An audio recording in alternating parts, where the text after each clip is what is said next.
Now I'm only scarred emotionally. If you've seen my other Owl House video, you probably noticed that I didn't analyze any of the adult characters in depth. The reason why isn't nuanced or cool. I just felt satisfied with my overall coverage of the series and naively assumed no one would even see that video. Joke's on me, I guess. Adolescence and adulthood are drastically different lenses of perspective. The dichotomy between these two stages of life can best be summarized by an Albert Camus quote. We get into the habit of living before acquiring the habit of thinking. Children are idealistic sponges who absorb the world around them with an innocent sense of whimsy. The universe's limitations don't weigh upon their shoulders, and though they're bursting at the seams with questions, they implicitly trust that adulthood will grant them access to all the answers they dream of. Nothing could be further from the truth. Adulthood is a lot like taking a daily swan dive into an empty swimming pool and hoping you don't smash your face into the pavement below. No one knows what they're doing. All of the existing systems and structures we follow are meaningless. But the sooner you realize this, the better off you'll be.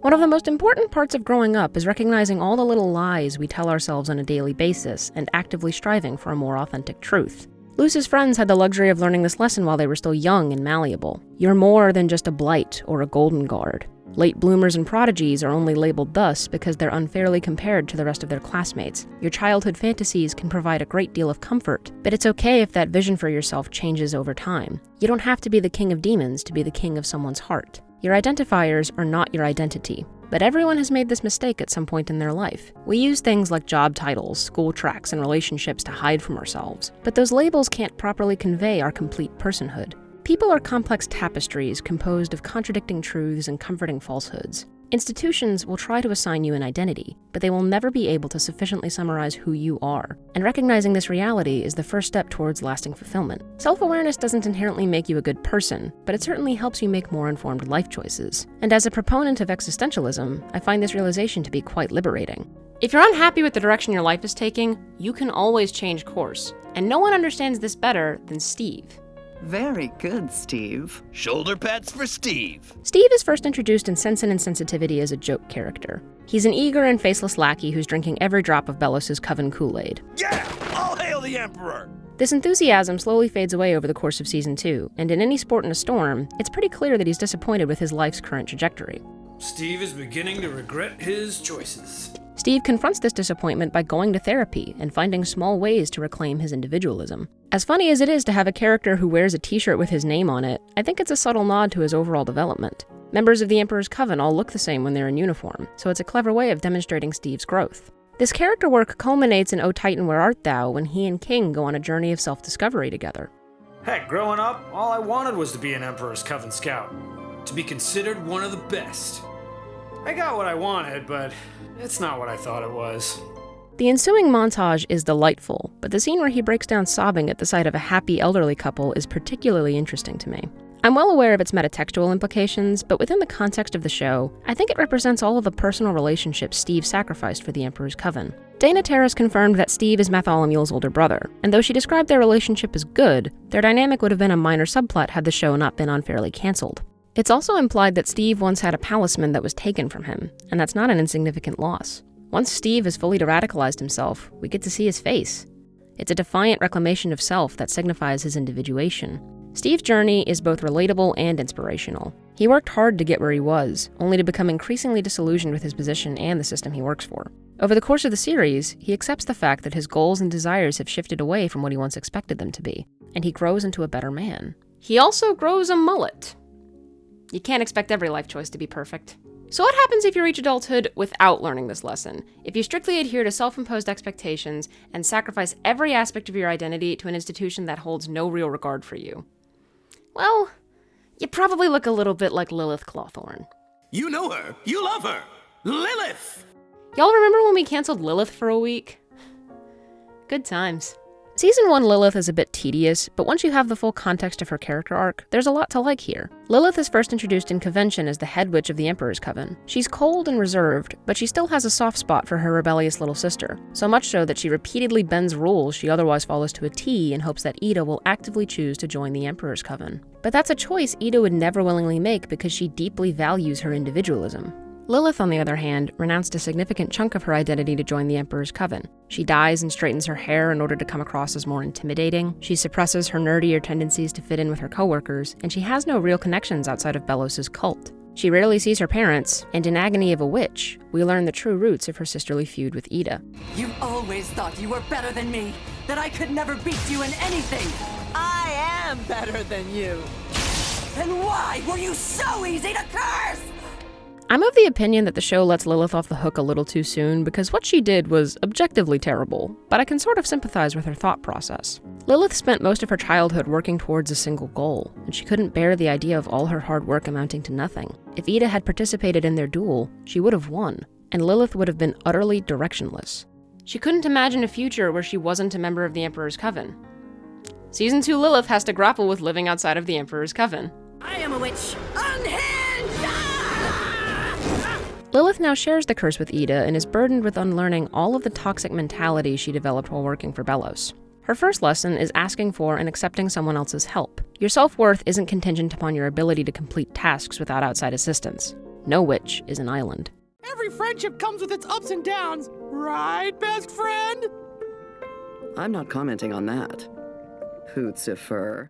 Oh, these two are a match made in hell. Lilith's friendship with Hooty helps her rediscover the parts of herself she repressed, and I think that's beautiful. New connections are hard to make, but they offer a rare type of freedom. There's no shared baggage, no presupposed version of yourself that haunts all of your conversations. You get to choose how authentic you want to be. Their bond allows Lilith to show her silly side, and Hooty finally has a friend who prioritizes and includes him.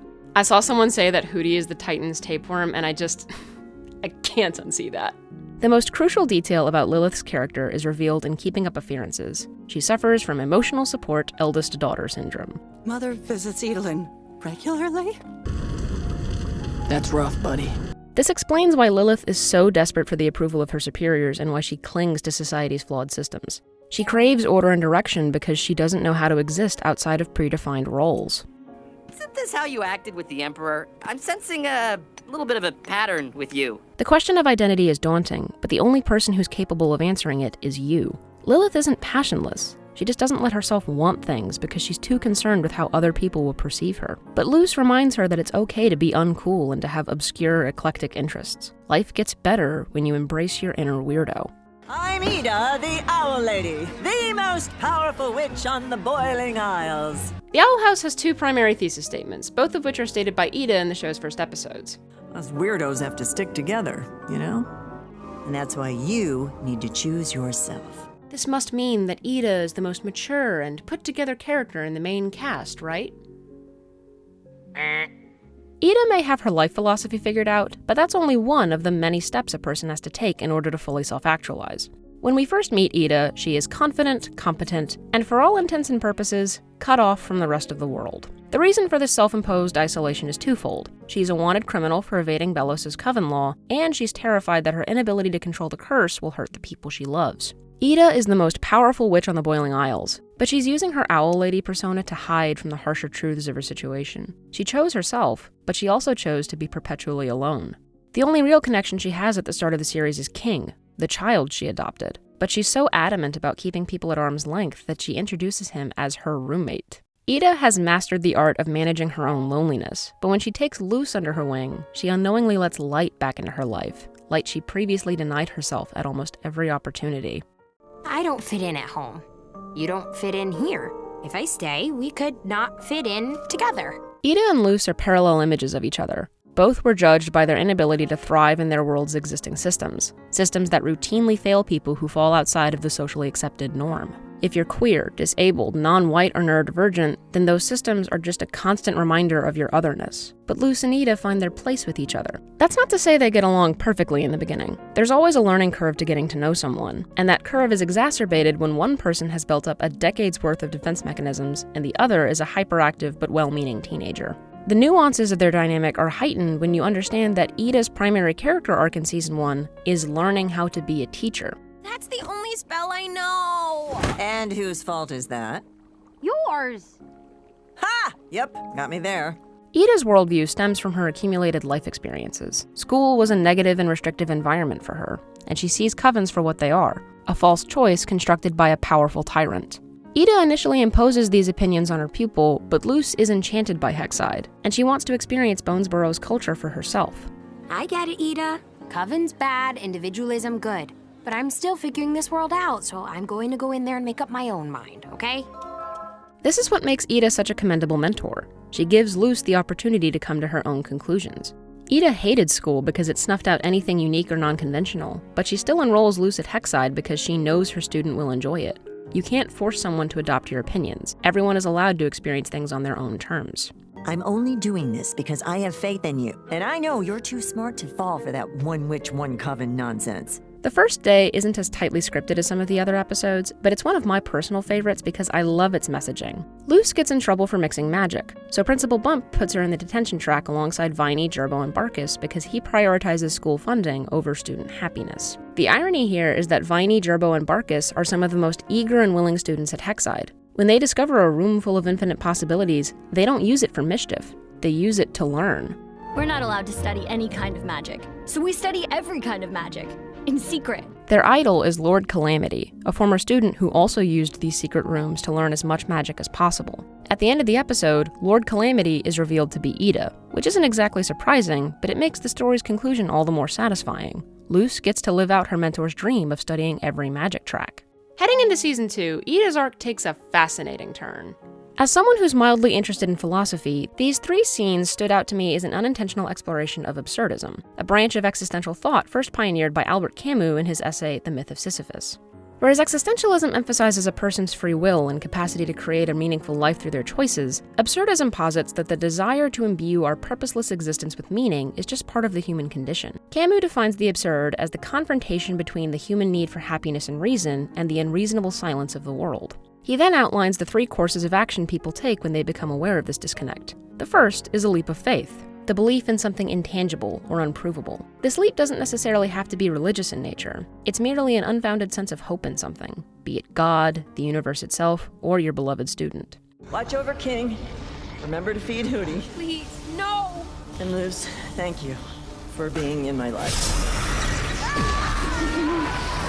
The second option is suicide, a topic that Camus sees as the only serious philosophical problem because judging whether or not life is worth living amounts to answering the fundamental question of philosophy.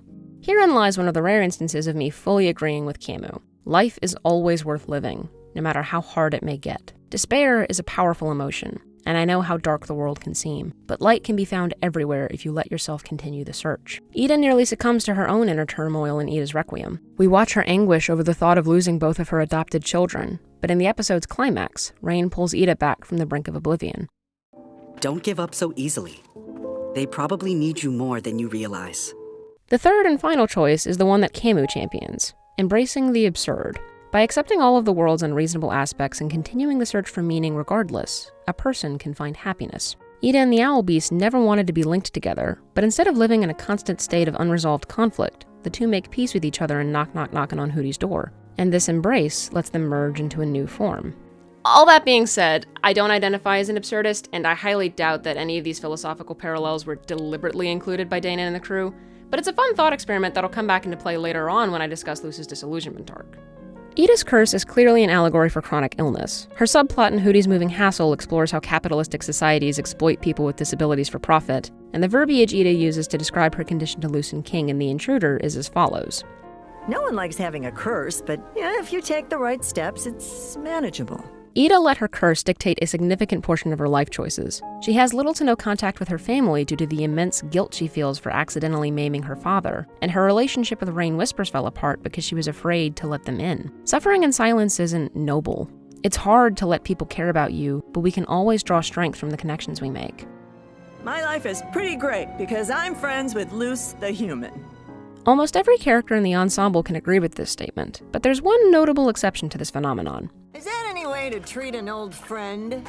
Raine Whispers? Raine is the cartoon embodiment of the phrase, be gay, do crimes, and I love that for them. What's unique about Raine is they're a relatively functional adult who doesn't need Luz's encouragement to grow as a person. They don't even meet Luz until O Titan, Where Art Thou? And the only substantive interaction they have with her is in Clouds on the Horizon. Promise you'll protect her. Promise. Luz is literally and figuratively the light of everyone's life. She loves her friends unconditionally, and she reveals all of the false choices set in front of them. But Raine has already come to this realization because the light of their life is Ida. You know, you can't run from your fears forever, which is why you've got to get the jump on them. Give them a whack right in the face. I think a lot about this shot from King's Tide. Luz was able to cultivate a healthy friend group of weirdos who reject the idea of institutionalized identity, but Ida wasn't. Alador and Perry threw themselves into work. Darius and Lilith became coven heads, and Odalia became the poster child for gaslight, gatekeep, girl boss. Raine was the only person who actively internalized Ida's life philosophy. When they learned the true extent of Beloz's plan, they started a resistance movement and worked to dismantle the covens from within. Raine never stopped loving Ida, and I have a feeling they would have done everything in their power to protect Ida regardless of the promise they made to Luz. Raine? I promised a special kid I'd protect you. Speaking of special kids, now would be a great time to talk about Luz's mom. Whew. I never expected to be a mother of 6. I remember when a small subsect of the fandom tried to claim Camila was a bad mother after yesterday's lie aired, and I wasn't having any of it. I did not suffer through 5 seasons of Joyce Summers on Buffy the Vampire Slayer for y'all to slander Camila Noceda's good name like that. I mean, have you tried not being a slayer? Camila loves her daughter's creativity, but a significant chunk of people lack this sense of appreciation. They pass judgment on Luz's interests, particularly the ones that are conventionally seen as grotesque, and they mock the enthusiasm she shows on stage. There's a constant societal pressure to curb Luz's weirdness, pressure that Camila is all too familiar with because she was also bullied in high school. You don't want Luz to struggle like you did, right? Camila learned how to suppress her nerdier attributes. There's literally a closet in her basement dedicated to hiding her favorite books and costumes. Most parents want their kids to have a better life than they did, and Camila is no exception to this. The principal's concerns aren't entirely unfounded. Luz doesn't have any friends at the start of the series, and while her reckless proactivity is admirable, she does have a tendency to take things too far. Would she have enjoyed summer camp? Maybe. Or maybe not. It's hard to say. At the end of the day, Camila only wanted what was best for Luz. Believe it or not, I do understand what it's like to want to run away. The true mark of maturity is owning up to your mistakes. We are taught to demonize our shortcomings as children, but messing up is an intrinsic part of life. Your blunders shouldn't count as strikes against your self-worth or value as a person. Failure is the best teacher because it helps us grow into better adults. My biggest mistake was trying to protect you by changing this beautiful, good witch into something she wasn't. With all this in mind, let's take a closer look at the Owl House's big bad. Eat dirt, Beloz! It's Philip. When I made my last Owl House video, Season 3 hadn't aired yet, so I mistakenly assumed that the Collector would be our final boss. But I'm so glad I was wrong. The Collector may be an immortal child, but Philip is the character who never grew up. To once again quote Camus, a man defines himself by his make-believe as well as by his sincere impulses. Philip wants to be the hero of this story, to earn the title of Witch Hunter General and return home triumphant, but he rejects every healthy facet of adulthood. He clings to meaningless identifiers, he refuses to admit when he's wrong or learn from his mistakes, and he rejects the notion that his brother is an autonomous being who's allowed to make his own choices. It hurts every time he chooses to betray me. I know a lot of people wanted a flashback episode dedicated to Philip and Caleb's history, but Masha's summation and thanks to them is perfectly succinct. Sounds like Big Bro got a hot witch girlfriend and Lil Bro got upset. The man lives in a constant state of denial, and he manipulates everyone around him so that they'll conform to his version of reality. But as a result, he completely underestimates the power of free will.